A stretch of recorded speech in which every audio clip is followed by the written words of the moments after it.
हमारी संस्कृति, हमारे संस्कार सदा रहें हमारे साथ। सब्सक्राइब करें तिलक। रावण का अंत करने के लिए प्रभु उसके हृदय को लक्ष्य करके बाण क्यों नहीं मारते? अवश्य ही हृदय में बाण लगते ही रावण का संहार होगा। नहीं देवेंद्र, श्री राम रावण के हृदय को लक्ष्य करके बाण नहीं चलाएंगे। क्यों माता, क्यों? इसमें ऐसा क्या गूढ़ रहस्य है कि प्रभु रावण के हृदय का भेदन नहीं कर रहे हैं?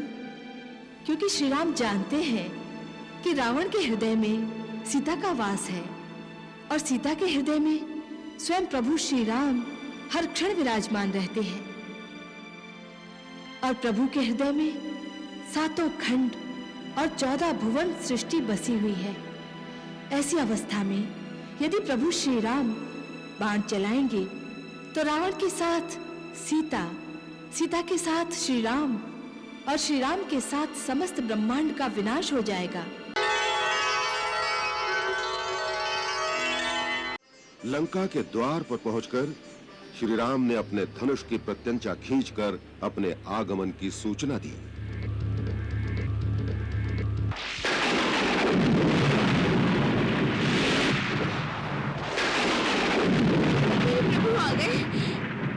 मेरे प्रभु आ गए।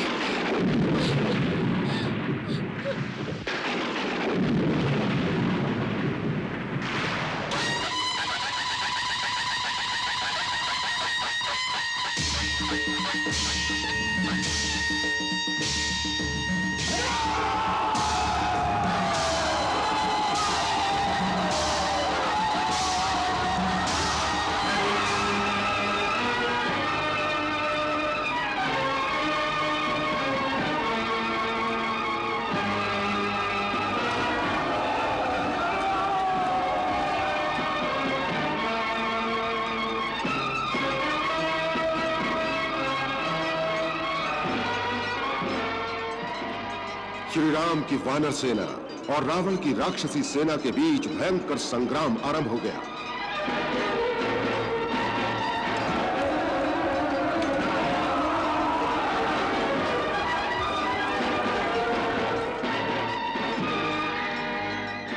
अनुज लक्ष्मण ने अपनी वीरता का प्रदर्शन किया। वानर सेना की ओर से महाराज सुग्रीव, जामवंत और पवन पुत्र हनुमान ने अपने शौर्य और पराक्रम का प्रदर्शन किया।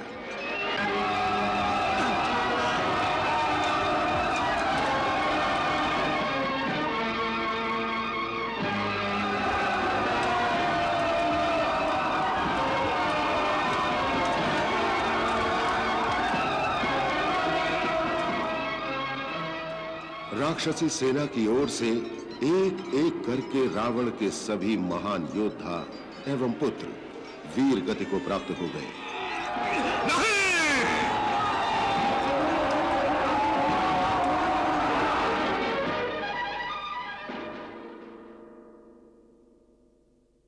परंतु रावण ने सीता को पाने की लालसा नहीं छोड़ी, इसलिए उसने एक और कुटिल चाल चली।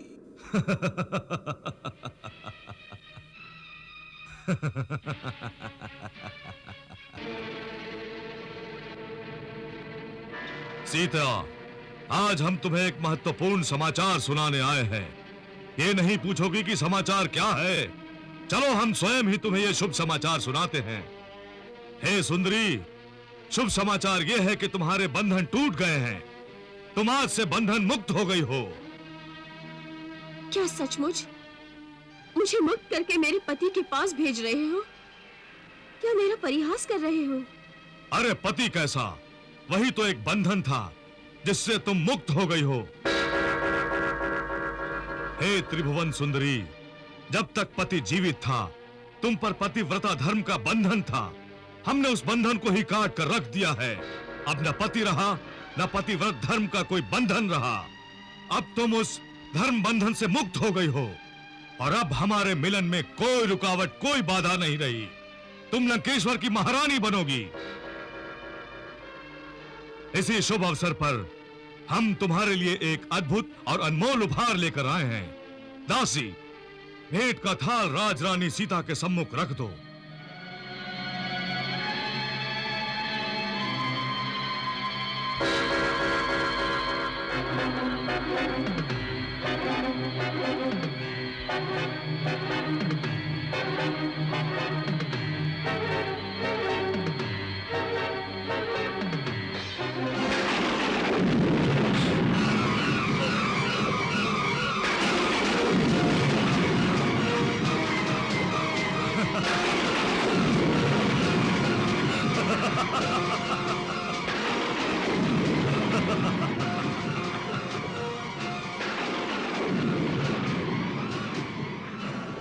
स्वामी, मुझसे अवश्य कोई भूल हुई होगी जो आप इस संसार को छोड़कर जाते समय मुझे अपने साथ नहीं लेकर गए।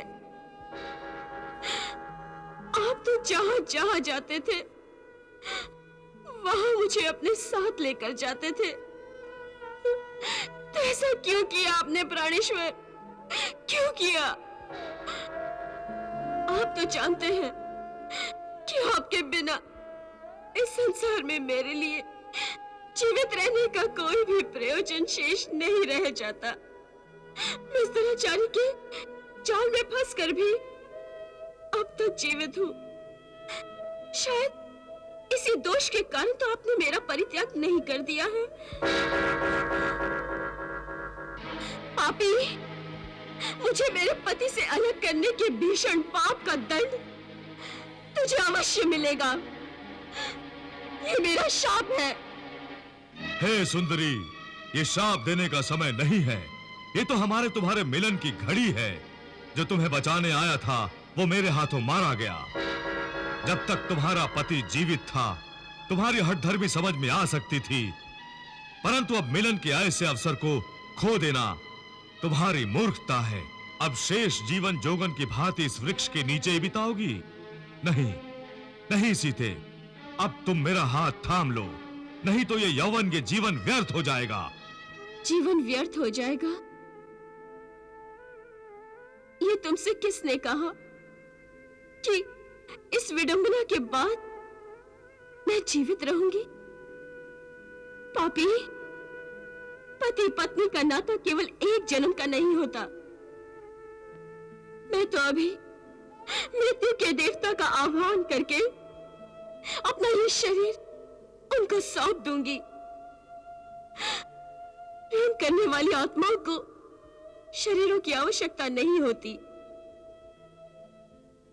श्री राम और सीता का संबंध तो इन शरीरों से परे उन अनादि और गूढ़ आत्माओं का संबंध है। शरीर तो केवल मिलने का एकमात्र साधन है जो हर जन्म और हर लोक में अलग अलग होता है। सीता तो श्री राम की है और श्री राम की ही रहेगी। ये शरीर रहे न रहे, परंतु एक बात का आश्चर्य है कि श्री राम जब अपना शरीर छोड़कर जा रहे थे तो मेरी आत्मा को इसका ज्ञान क्यों नहीं हुआ? प्रभु मुझे क्षमा कर दीजिए, मुझे क्षमा कर दीजिए प्रभु। मैं अब जीवित नहीं रहना चाहती, मैं अब जीवित नहीं रहना चाहती। हे मृत्यु देवता, रुक जाओ सीते।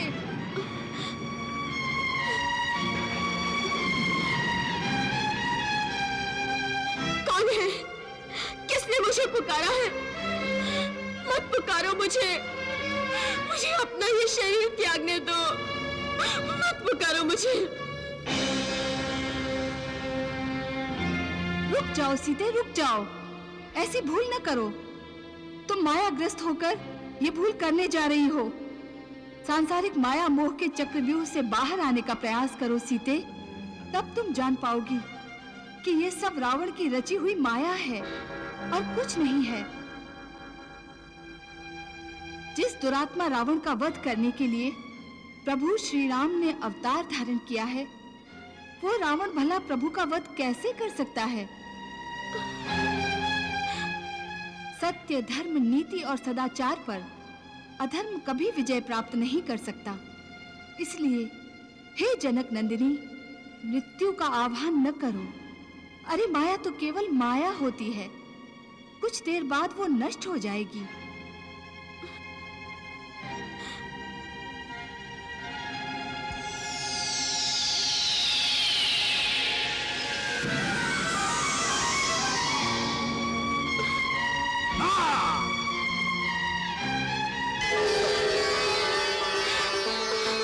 आप जीवित हैं प्रभु, आप जीवित हैं।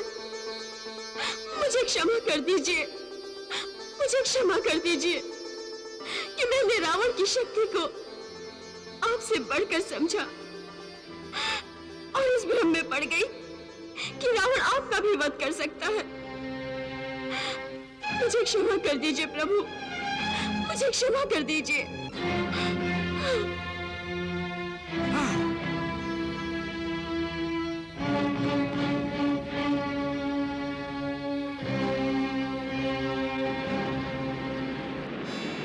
ओम विष्णवे नमः, ओम विष्णवे नमः, ओम विष्णवे नमः, ओम विष्णवे नमः।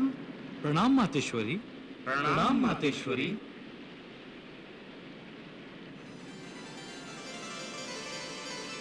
कल्याण मस्तु। मैया, आपकी तपस्या में अनिवार्य हस्तक्षेप के लिए हमें क्षमा कीजिए। ऐसी कौन सी चिंताजनक घटना घट गई है जो आप सब देवताओं को मेरी कुटिया तक ले आई? घटना अभी घटी नहीं है मैया, परंतु अवश्य घटने वाली है, और यही घटना हमारी चिंता का विषय है।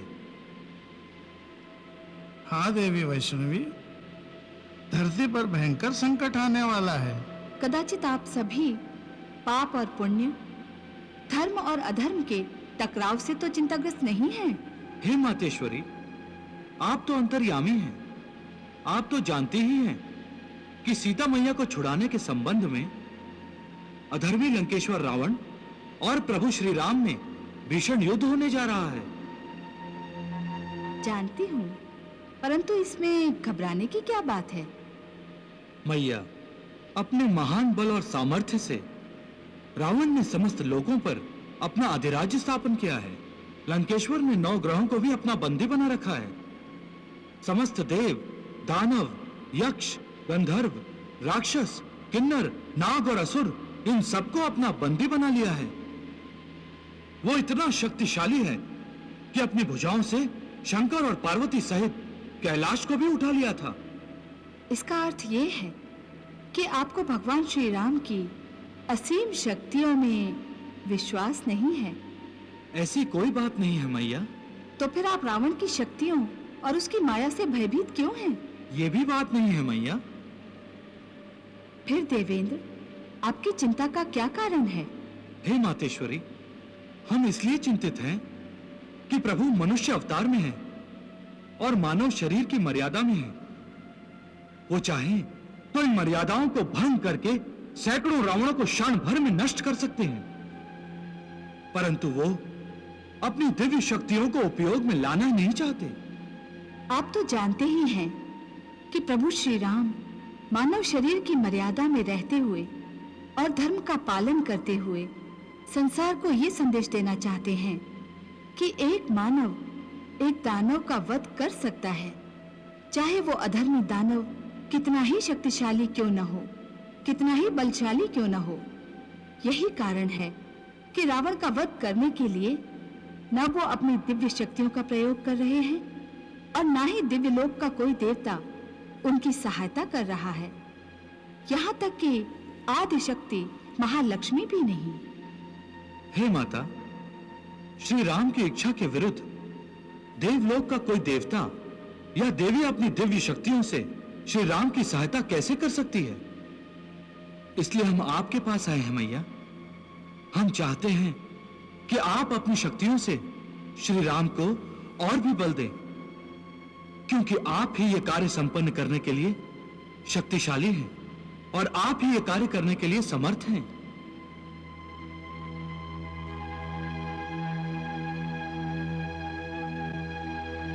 हे देवी वैष्णवी, आप भी श्री राम की भांति मानव अवतार और मानव शरीर के बंधन में सीमित हैं। जब श्री राम, श्री हनुमान और दूसरे वानरों की सहायता ले सकते हैं, तो आप यदि उन्हें धर्म पर विजय पाने के लिए शक्ति देंगी, तो इस पर उन्हें कोई आपत्ति नहीं होगी।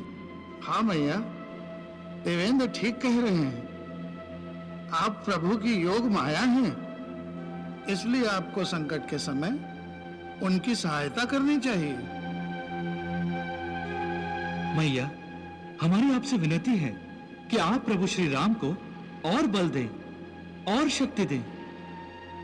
नहीं देवेंद्र, जब मेरी शक्ति उन्हीं की शक्ति से अर्जित है, तो भला मैं उन्हें ये शक्ति कैसे प्रदान कर सकती हूँ? हाँ, मैंने अपने इस मानव अवतार में जो शक्तियां अपने तपोबल से अर्जित की हैं, वो धर्म की रक्षा और अधर्मी रावण के वध के लिए प्रभु के चरणों में अवश्य अर्पित करूंगी। यही एक अवसर है जब हम दोनों की शक्तियां इस संसार में एकजुट होंगी। हम दोनों के मानव अवतार लेने का उद्देश्य धर्म की रक्षा है, परंतु ये मेरा दुर्भाग्य है, हम दोनों मिलकर ये कार्य संपन्न करने की स्थिति में नहीं हैं। अलग अलग ही सही, हम दोनों इस धर्म की सेवा अवश्य करेंगे। आप धन्य हैं देवी, आप धन्य हैं।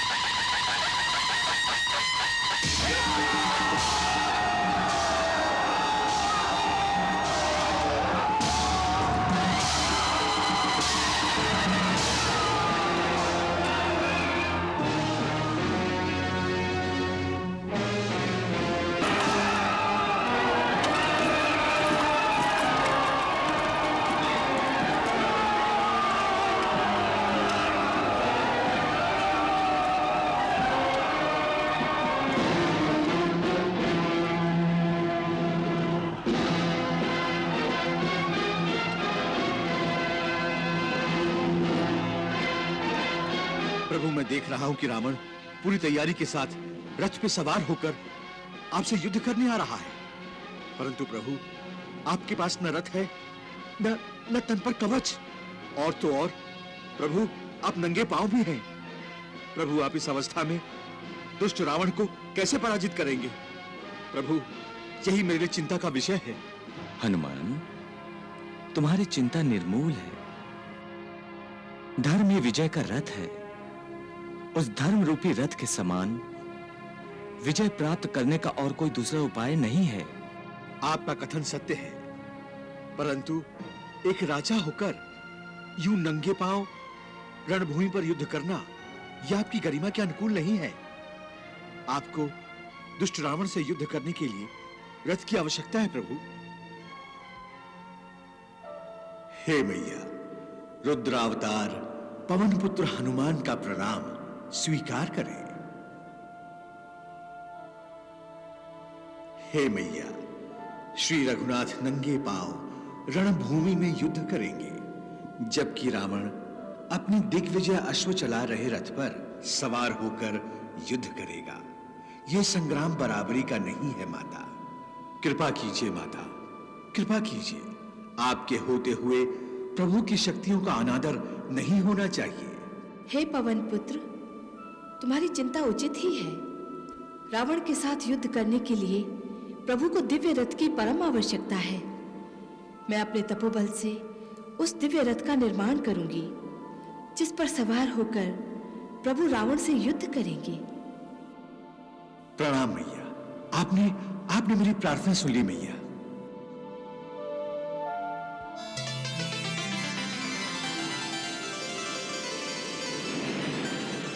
प्रणाम माता। हे माता वैष्णव, सारथी मातली का प्रणाम स्वीकार कीजिए। आज्ञा कीजिए माता। हे मातली, आज दशानन रावण और प्रभु श्री राम के बीच भयंकर युद्ध होगा। रावण के पास तो अनेक दिव्य शक्तियों का भंडार है और प्रभु श्री राम मानव मर्यादा में बंधे हुए हैं। हे मातली, ऐसे भयंकर संग्राम में रावण से टक्कर लेने के लिए प्रभु श्री राम को दिव्य रथ की आवश्यकता है। तुम इसी समय दिव्य स्वर्णिम रथ को लेकर राम रांगण में श्री राम की सेवा में पहुंचो। उनसे कहना कि वैष्णव ने आपकी सेवा में ये रथ भेजा है, जो रावण के साथ मायावी युद्ध के समय आपके लिए सहायक और उपयोगी होगा। जो आज्ञा माता।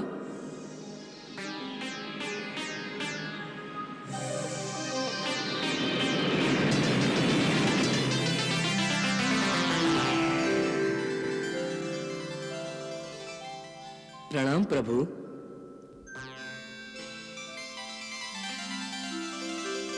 जय श्री राम, जय श्री राम।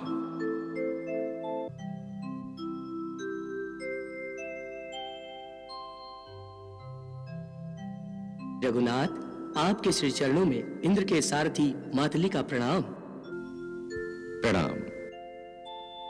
प्रभु, माता वैष्णव ने आपकी विजय की कामना से ये रथ आपकी सेवा में भेजा है, इसे स्वीकार करें प्रभु।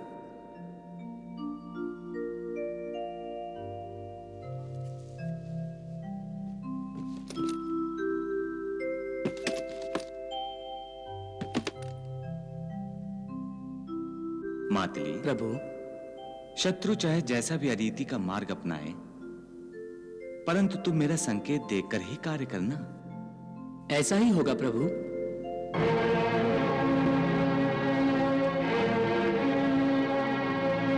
इस वनवासी के पास ऐसा रथ कहां से आ गया? ये अवश्य देवताओं का षड्यंत्र है, परंतु मैं इस षड्यंत्र को सफल होने नहीं दूंगा। सारथी, मेरा रथ राम के सामने ले चलो। अब हमारे रथ को युद्ध क्षेत्र के बीच रावण के सामने ले चलो। जो आज्ञा स्वामी।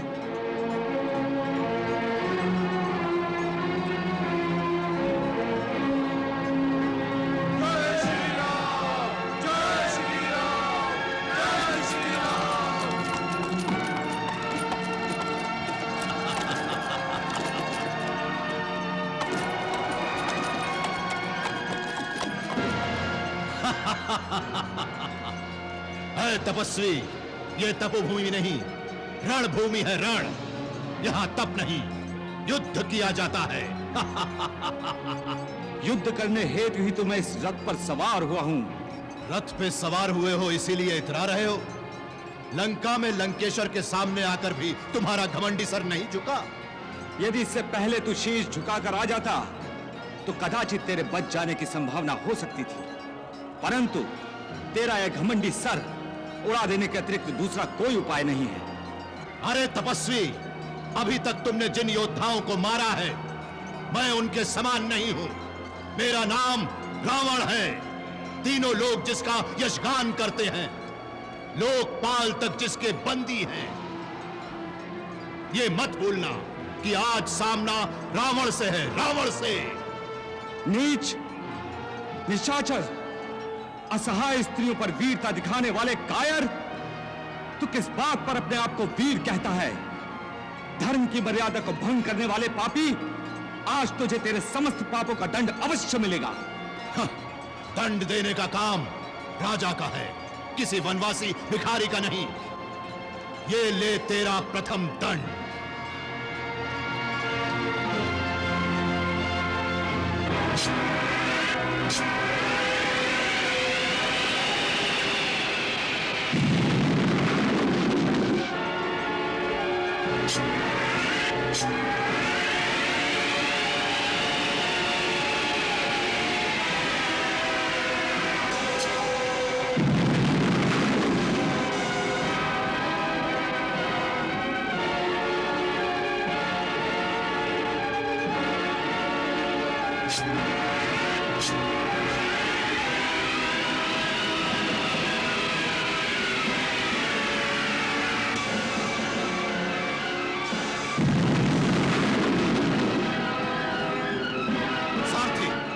रथ अंतरिक्ष में ले चलो। जो आज्ञा असुरेश्वर। मातली, हमारा रथ रावण के रथ के समीप ले चलो। जो आज्ञा प्रभु।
माता, प्रभु श्री राम के अमोघ बाण निष्फल हो रहे हैं।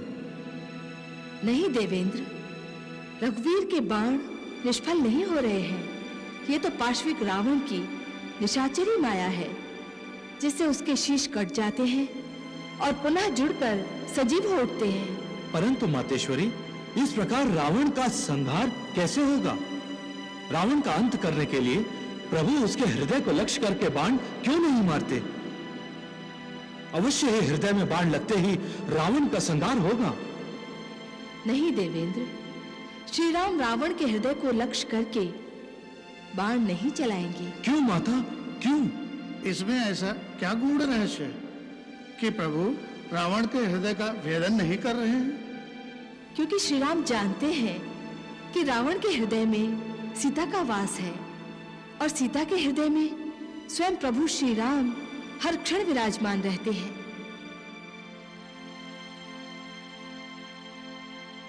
और प्रभु के हृदय में 7 खंड और 14 भुवन सृष्टि बसी हुई है। ऐसी अवस्था में यदि प्रभु श्री राम बाण चलाएंगे तो रावण के साथ सीता, सीता के साथ श्री राम और श्री राम के साथ समस्त ब्रह्मांड का विनाश हो जाएगा। मैया, तो फिर रावण का अंत नहीं होगा क्या? होगा। रावण के शीश पर बार बार प्रहार होगा। इस प्रकार सिरों के बार बार काटे जाने से वो व्याकुल हो जाएगा और उसका ध्यान सीता से हट जाएगा। तब उसके मन से सीता की छवि भी मिट जाएगी। यदि पल भर के लिए भी उसके मन से सीता की छवि मिट गई तो उसी क्षण अंतर्यामी राम उसके हृदय पर प्रहार करेंगे। परंतु उससे पहले उन्हें एक कार्य और करना होगा। वो क्या मैया? ब्रह्मा जी के वरदान स्वरूप दशानन की नाभि में अमृत है। कुंडलाकृति से युक्त अमृत तत्व का मूल है वो। उसके प्रभाव से एक शीश कटते ही दूसरा शीश उत्पन्न हो जाता है। हे देवेंद्र, प्रभु श्री राम जब आग्नेय अस्त्र का प्रयोग करके रावण की नाभि के गह्वर का अमृत सुखा देंगे, तभी रावण का अंत हो सकेगा। प्रणाम मैया।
श्री राम रावण युद्ध में श्री राम की विजय हुई। त्रेता युग में ब्रह्मांड में व्याप्त अत्याचार, अन्याय के संरक्षक, तामसी गुणों के पोषक और आसुरी शक्ति के नायक को भगवान राम ने अपनी वानर सेना, प्रिय भक्त हनुमान के पराक्रम, अंगद और बाली जैसे वीर योद्धाओं, जामवंत जैसे वृद्ध अनुभवी नीति निपुण तथा अपने प्रिय भाई लक्ष्मण के सहयोग से परास्त कर दिया। भगवान के सामने माता जानकी को लाया गया। अग्नि परीक्षा के बाद भगवान ने अपने वक्षस्थल से लगाकर अपना अपनत्व प्रदान किया।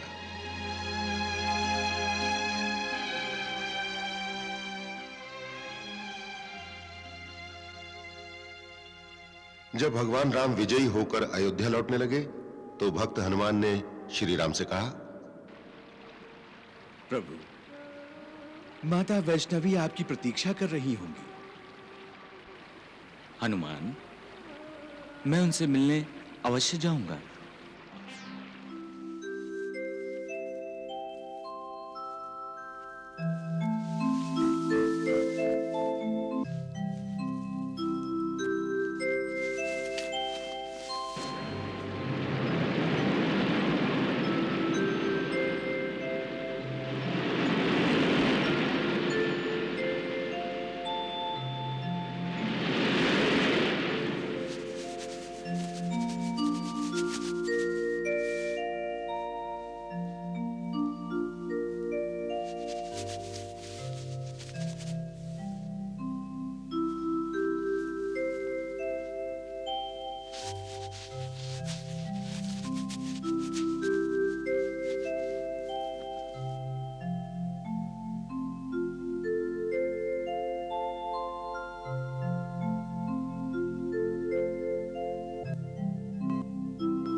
हे सूर्यदेव, ये क्या हो रहा है? क्या आपका दिया हुआ दिव्य कमंडलू निष्प्रभाव हो गया है? मातेश्वरी, प्रभु के सामने तो हर कोई निष्प्रभ हो जाता है। प्रभु के सामने? हाँ मातेश्वरी, प्रभु स्वयं आपके सामने खड़े हैं। हे माता, प्रभु श्री राम साधु के वेश में आपसे मिलने आए हैं।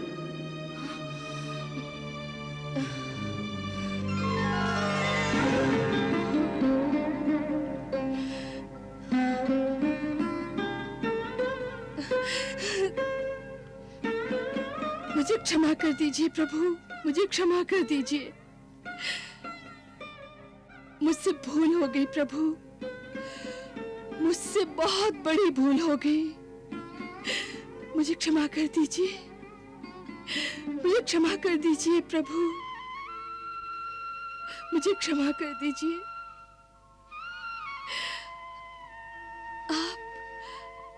आप इस वेश में प्रभु, ये कैसी लीला है आपकी?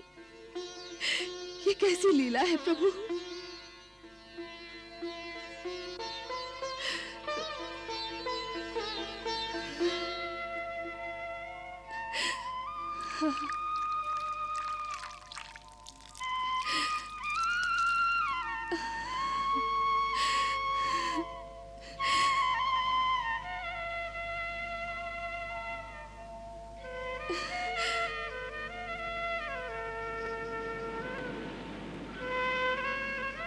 देवी, मैंने कोई लीला नहीं दिखाई, बल्कि लीला तो आपने रची है।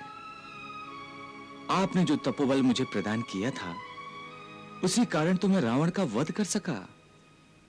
यह लीला नहीं है। मैं आपकी इस लीला के लिए आपका धन्यवाद करने आया हूं। प्रभु, भगवान भी कभी अपने भक्त को धन्यवाद देते हैं। सच्चा भक्त तो अपने भगवान से मिलन की आस लगाए हुए उनकी भक्ति करता रहता है। देवी, जिस प्रकार भक्त अपने भगवान से मिलने के लिए व्याकुल रहता है, उसी प्रकार भगवान भी अपने भक्त से मिलने के लिए उत्सुक रहता है। तो फिर प्रभु, तो आत्माओं के मिलन में कौन सी बाधा है? मानव शरीर। हाँ देवी, हम दोनों इस समय मानव शरीर के बंधन में बंधे हैं और इसकी मर्यादाओं का आदर हमारा धर्म है। मैं जानता हूं देवी कि आप मेरी धर्मपत्नी बनकर मेरी सेवा करना चाहती हैं, परंतु मैंने अपने इस अवतार में एक पत्नी व्रत लिया है, इसलिए मैं आपकी इस इच्छा की पूर्ति करने में समर्थ नहीं हूं। प्रभु, मानव अवतार में भगवान की सेवा का बड़ा मान होता है। आपके मानव अवतार में मैं आपकी सेवा करके अपना मान बढ़ाना चाहती थी, परंतु ऐसा प्रतीत होता है प्रभु कि इस अवतार में ये गौरव मेरे भाग्य में नहीं है। निराश क्यों होती हो देवी? आपने मुझे पाने के लिए तप किया है। आप मुझे अवश्य पाएंगी, क्योंकि कभी किसी का तप व्यर्थ नहीं होता। परंतु आपको इसके लिए लंबी प्रतीक्षा करनी होगी। मैं प्रतीक्षा करूंगी प्रभु, और उस समय तक एकांत में आपकी तपस्या करती रहूंगी। मैं कलयुग में कल की अवतार लूंगा, तब आपकी मनोकामना पूरी होगी। आपके इस आश्वासन के लिए कोटि कोटि धन्यवाद प्रभु।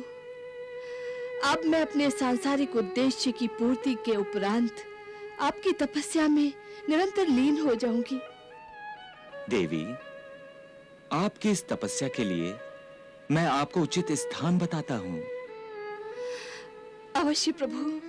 यहां से सुदूर उत्तर में एक त्रिकूट पर्वत है। उस पर्वत में महाकाली, महालक्ष्मी और महासरस्वती, इन तीनों महाशक्तियों का निवास है।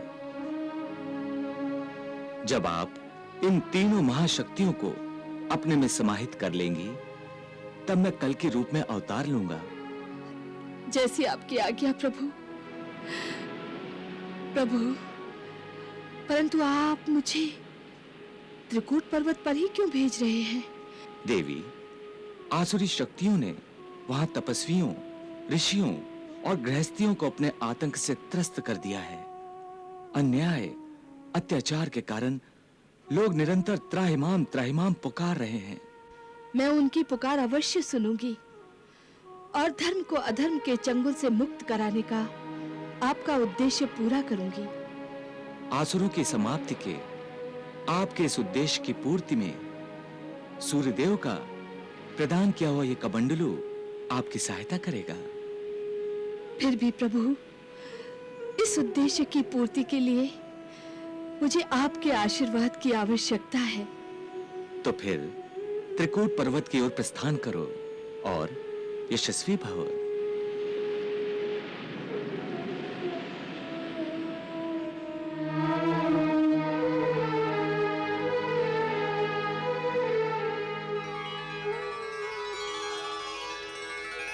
कलयुग में जब आएंगे